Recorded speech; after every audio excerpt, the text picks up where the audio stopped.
priestoroch Univerzitnej knižnice opäť prebieha festival akademických komorných koncertov. Tie sa konajú pod záštitou Ministerstva kultúry.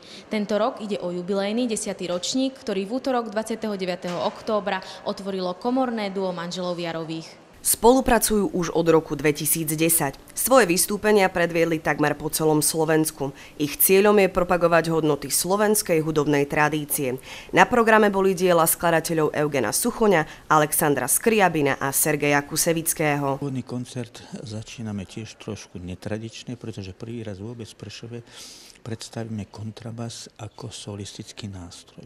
Koncert bol venovaný pamiatke prvého vedúceho katedry hudobnej výchovy Prešovskej univerzity, doktora Vladimíra Ľubimova. Nasledujúci koncert je uspomínané akordeónové kvinteto z Žešova, ktoré okrem Slovenska koncertovalo aj v Nemecku a v Maďarsku s veľkým úspechom. Kvinteto vzniklo v roku 2005 z iniciatívy pedagógov Inštitútu hudby Žešovskej univerzity.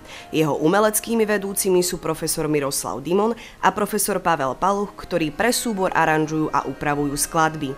Spomínal pán profesor skladateľov, ktorí sa aj u nás hrávajú, Pšibilského, Andreja Šanovského, ktorého i my poznáme z akordeónových súťaží. Tá druhá časť ich skladieb je skladba, ktoré si oni sami adaptujú a upravujú pre toto akordeónové kvinteto. A to sú rôzne skladby, tak jak sme mali my možnosť v tejto druhej časti koncertu aj zažiť. Majú v tejto sfére